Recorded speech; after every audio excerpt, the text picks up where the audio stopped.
On problem 19, we're going to be doing the distributive property. With the distributive property, what you're doing is you're multiplying everything on the outside. So 12 by 2 and by 1/2 x.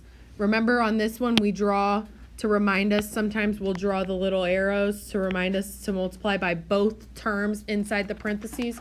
So I can do this, and if you have to write this out the long way, that's fine. Write it out like 12 times 2 plus 12 times 1/2 x.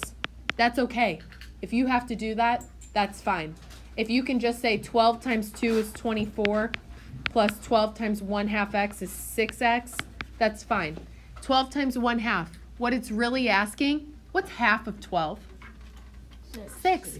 We all can answer that. Don't get afraid of looking at the fractions and just not knowing what to do or cross cancel or whatever. Just say what this is asking. When you're saying 12 times a fraction, it wants to know what's half of 12. If I had 12 times 1/3, I'd be, what's a third of 12, or 12 divided by 3? 4. It would be 4. But this is asking what's half, so we get 6x. So this is your final answer right here. Problem 18 wants us to multiply 1/4 by everything inside the parentheses. So we're going to have 1/4 times 12. Keep that same sign in the middle, minus 1/4 times 4t.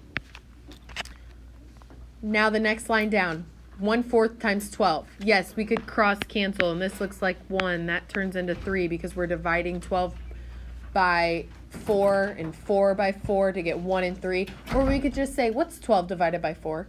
Well, that's 3. Minus, what's 4 divided by 4? 1. 1. Awesome. 1t. Keep our variable. That's all it is.